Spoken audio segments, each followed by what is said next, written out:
Datuk saya almarhum dianggap pemberontak. Waktu itu Kalimantan Tengah yang ada ini sekarang bergabung dengan Kalimantan Selatan. Kita seolah-olah didiskreditkan ke orang Dayak. Karena apa? Sehingga itu muncullah gerakan yang terdapat beberapa sektor A, B, dan C. Itu terwakili semua dari das-das yang ada di Kalteng, membentuk suatu gerakan yang namanya AEPP GNTPS, Gerakan Mandala Lawang Pancasila. Dan Datuk saya termasuk di dalamnya, termasuk dalam gerombolan itu, hanya untuk memekarkan provinsi Kalimantan Tengah menjadi wilayah Dayak besar. Almarhum Datuk nggak ikut berjuang dulu, saya yakin itu. Kalau mereka berjuang, dia mungkin Tanjaro Ewen, amun Ewen udah berjuang, dia mungkin Ewen hendak cikukau. Iya lo. Sampai sekarang aku tuh miris. Kenapa? Ketika di kampung, Datuk Rory dulu tuh gerombolan Simbar. Di sana sakitnya. Itu alasan kami, saya mewakili kawan-kawan menolak provinsi Kota Waringin Raya. Belum cukup, belum memenuhi syarat baca undang-undang. Saya yakin yang di dalam sana tuh sudah baca undang-undang. Ini hanya untuk kepentingan kelompok, bukan untuk kepentingan pemerataan. Tidak ada rumusnya. Rumus di mana untuk kepentingan pemerataan? Dapat APBD dari mana? Dapat anggaran dari mana? Sekarang kita fokus COVID. Apa yang dipinta pemerintah? Numon eta. Kuat pemerintah ikuti protokol kesehatan umbah hek. Kuat dulu menyolenge menyau. Iya nah, umbai ke kuan padahal ke itu hendak Pak Are utus ke mau memperbanyak anak supaya orang Dayak lebih banyak di Kalimantan Tengah. Terhalang BKKBN 2 anak lebih baik, ayo ikutin. Saya minta wakil rakyat minta didengarkan, jangan yang diminta rakyat yang lain yang dikerjakan rakyatnya. Kan seperti itu. Apa yang diminta rakyat lain yang dikerjakan wakilnya. Ya dimonopoli. Jadi demikian, terima kasih. Silahkan Ketua. Mungkin Bang Cakra, mungkin Bang Cakra dulu. Bang Cakra dulu ya. Bisa. Nanti nanya saya. Paling penting ya tadi kita tetap tolak pemekaran ya. Jadi tidak ada selain itu gitu. Tetap tuntutan kita. Oke, salam orang Dayak tuh melahap ya. Kita melahap lagi. 1, 2, 3. Lo. Oh, sekali lagi. Lo. Sekali lagi. Lo. Ya, kita di sini hadir sebagai masyarakat Kalimantan Tengah. Tidak ada kepentingan politis di sini, tidak ada kepentingan yang lain karena kami peduli akan tempat kami lahir, tempat kami berpijak, yaitu Kalimantan Tengah. Yang dimana Kalimantan Tengah ini didirikan atas dasar perjuangan leluhur kami. Kami tidak ingin mengkhianati itu. Kami sudah bertanya kepada para sesepuh-sesepuh seperti Pak Sabran Ahmad, Sati Mendusau, Ongko Dahuyan, Bue Siang. Mereka juga tidak menyetujui pemekaran provinsi ini. Oleh itu kami yang muda-muda terasa terpanggil untuk ikut juga menyuarakan apa yang sudah diperjuangkan oleh nenek moyang kami. Seperti banyak kita ini lupa akan sejarah. Soekarno bilang jas merah, jangan melupakan sejarah. Tapi kita sering melupakan sejarah. Kita menjadi amnesia akan sejarah itu sendiri. Satu-satunya provinsi di Indonesia ini yang menyatakan sumpah setia terhadap Indonesia adalah Kalimantan Tengah ini, yang dimana dulu disebut sebagai daerah Dayak besar. Ya, ini yang kita lupakan.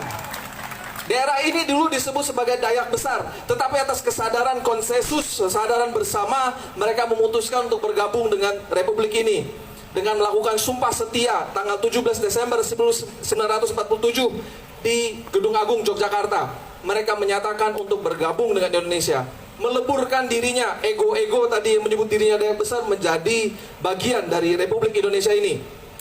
Namun pada saat itu juga belum diberikan daerah otonom, daerah Dayak besar ini. Maka akhirnya terjadilah pergerakan dengan meluncurkan gerakan Mandala Lawang Pancasila yang diketuai oleh Christian Simbar. Dan itu bukan hanya pergerakan milik orang Barito, pergerakan itu ada di seluruh das di Kalimantan Tengah ini, ada di Kahayan, di Mentayak, di Lamandau, dan di Katingan. Di mana-mana terjadi pergerakan yang sama, pergerakan yang tidak hanya lobi-lobi politis, tetapi pergerakan yang harus menumpahkan darah. Banyak di antara mereka yang harus dituduh sebagai seorang pengkhianat demi untuk mendirikan daerah yang otonom. Dan ini yang sering kita lupa, sejarah ini. bahwa provinsi ini bukan given, bukan pemberian, tetapi acquired, sesuatu yang diperoleh dengan perjuangan. Maka kalau kita membuang atau memecahkan provinsi ini tidak bisa semena-mena, tidak bisa sebegitu saja, tidak bisa hanya melalui lobby-lobby politis, tetapi harus dilakukan secara bersama, secara duduk bersama semua tokoh-tokoh yang ada di Kalimantan Tengah ini. Tidak bisa hanya dilakukan oleh lobby-lobby politis yang duduk di kekuasaan ini, yang punya tujuan-tujuan tertentu. Setuju? Dan kedua, kenapa kita harus memprotes hal ini adalah masalah ekologis. Maka ketika pembukaan provinsi ini, apa yang terjadi? Dibutuhkan jumlah penduduk, sedangkan penduduk kita hanya 2,6 juta. Maka akan dibuka lahan-lahan yang baru untuk menerima transmigrasi, untuk membuka investasi. Alam kita akan semakin rusak.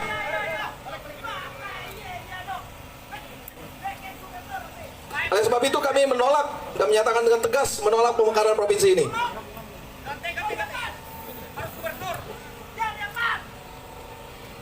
Ya, saya lihat sini nih, saya tanya kawan-kawan semua, Pak Hari semua.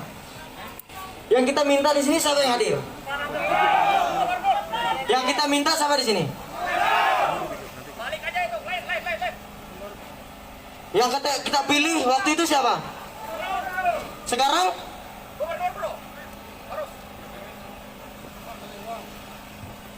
Itu, saya sedikit lagi lah sampaikan, Pak, kami ini masyarakat, Pak. Kami ini masyarakat Kalimantan Tengah. Kami di sini menyampaikan aspirasi kami.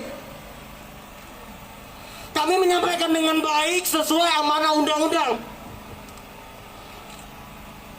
Sesuai amanah undang-undang. Secara demokrasi, menyampaikan aspirasi dengan baik. Lihat Pak, kami Pak di sini. Apakah ini disebut keterbukaan penyampaian aspirasi kami? Ini disebut pemertaan juga. Ayo dong Pak. Saya kilas balik nih. Dari Dayas dulu sampai sekarang, gerbang ini dibuka bukan oleh orang yang punya. Itu aneh. Iya kan? Provinsi Kalimantan Tengah ini besar Pak. Tidaklah mudah untuk pengelolaannya. Gitu. Artinya harus ada masyarakat yang menyampaikan aspirasinya dengan baik, diterima dengan baik, dengan hormat. Jangan ujuk-ujuk sini kan, yang keluar, mohon maaf, bukan orang yang kami cari. Itu. Kami minta Pak Gubernurnya lah hadir di sini, datang menerima kami dengan baik, hadirlah. Kami nggak usah mulu-mulu ngomong 1, 2, 3. Ya selamat datang di kantor gubernur saya, udah. Gitu. Sampai sekarang yuk, kami disambut baik loh sama pihak DPRD provinsi, ketuanya di sini. Nah, apakah hal ini disebut demokrasi? Kami harap juga yang paling penting lah buat pemerintah daerah provinsi Kalimantan Tengah itu tadi, jangan terburu-buru. Kalau hanya alasan untuk pemerataan pembangunan, ekonomi, kesejahteraan masyarakat dan lain sebagainya katanya itu, ingat berkaca Pak, dari tahun 1999 sampai 2014 Pak, sampai 2019 cuma hanya 1 kabupaten yang berhasil untuk pemekaran yang sejahtera, itu Kabupaten Buleleng, Bali Pak. Kita boro-boro pemekaran SDM aja Pak, lihat Pak, SDM kita jauh Pak, tertinggal. SDA bolehlah kita melimpah ruah, tapi bila SDM-nya tidak bisa dikembangkan, bisa nggak kita mengelola SDA-nya? Bisa nggak kira-kira? Itu kan? Nah saya harap mungkin itu dari saya buat Pak Hari di sini. Ini katanya kita nih diminta masuk nih audiensi. Semoga saja yang orang kita cari ada gitu. Begitu. Ya, terima kasih.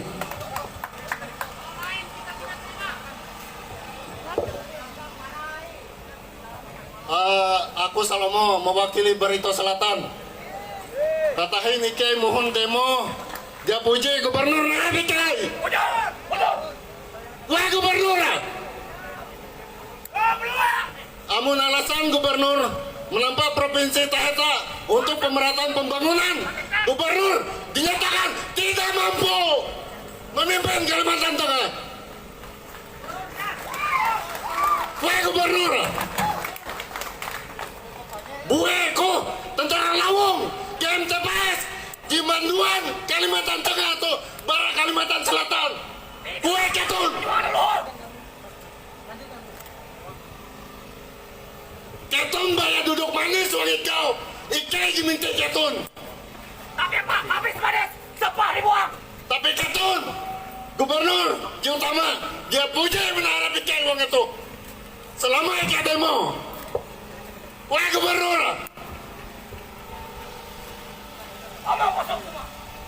Among gubernur menampak kota Waringin Raya, gubernur dinyatakan tidak mampu dan gagal.